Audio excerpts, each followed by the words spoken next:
Hello and welcome to evergreen channel all age group. हम start करते हैं without any wasting time. आज का हमारा टॉपिक है systematic and non systematic risk which is important for MCom level, BCom level and NET JRF paper 2 commerce and management. ये हमारा security analysis का टॉपिक है। तो आगे पढ़ते हैं।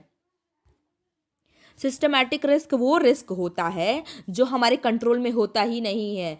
वो रिस्क होना ही होना है because these factors are not in control of any type of investor, whether it is very informative investor or less informative investor। किसी के हाथ में ये नहीं है, क्योंकि ये इन्फ्लेशन जो हमारी कंडीशन चल रही है इकोनॉमी में उससे रिलेटेड है, डिफ्लेशन से रिलेटेड है, स्टैगफ्लेशन से रिलेटेड है, गवर्नमेंट की पॉलिसी जो भी मैक्रो लेवल पर इकोनॉमिक्स के जो भी मैक्रो कंडीशंस प्रॉब्लम्स होती है उससे रिलेटेड है सिस्टमैटिक रिस्क।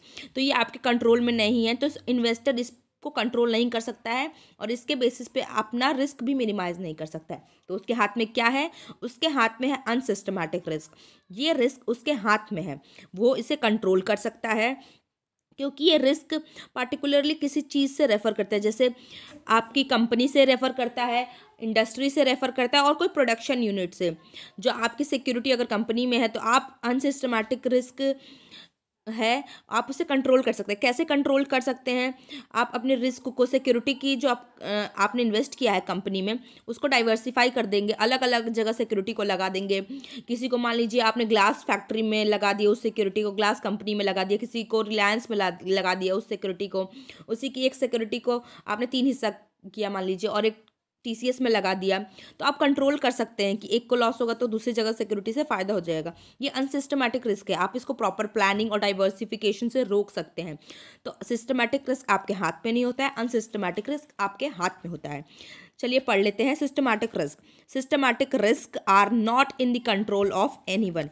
सिस्टमैटिक रिस्क किसी के कंट्रोल में नहीं होता है। मैं यहाँ पे आपको बता देती हूँ कि जो मैंने ये रिस्क होगा, यहाँ पे सिस्टमैटिक रेस्ट लिख गया है गलती से, यहाँ पे ये रिस्क होना चाहिए, ये रेस्ट नहीं होना चाहिए, यहाँ पे रिस्क होना चाहिए। Are not in the control of anyone. Systematic risk is also called as market risk. Systematic risk को हम लोग मार्केट रिस्क ही भी कह सकते हैं। और systematic risk include risk because of inflation, deflation, government policy which are macro in nature, which I have told you earlier. Unsystematic risk, these kind of risk can be controlled. It is basically specific to some security, company or industry or any production unit. Let's study further.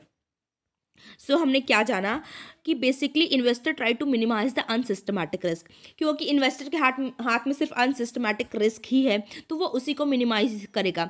बेफालतू में अपना time systematic risk को वो minimise कर ही नहीं सकता है तो क्यों लगाएगा वहाँ पे time? Because it is only in the control of them and they can't control systematic risk. वो अनसिस्टमैटिक रिस्क को कंट्रोल कर सकते हैं तो उन पे ही ध्यान लगाएंगे, सिस्टमैटिक रिस्क पे नहीं। आपका ये जो सिस्टमैटिक रिस्क और अनसिस्टमैटिक रिस्क है ये हम लोग को कहाँ देखने को मिलता है? ये CAPM मॉडल में देखने को मिलता है, सिंगल इंडेक्स मॉडल में देखने को मिलता है एंड वेरी फर्दर्स मॉडल्स में देखने को मिलता है। That's it for now. Bye bye, hope you understand it and if you have any problem tell me in the comment section.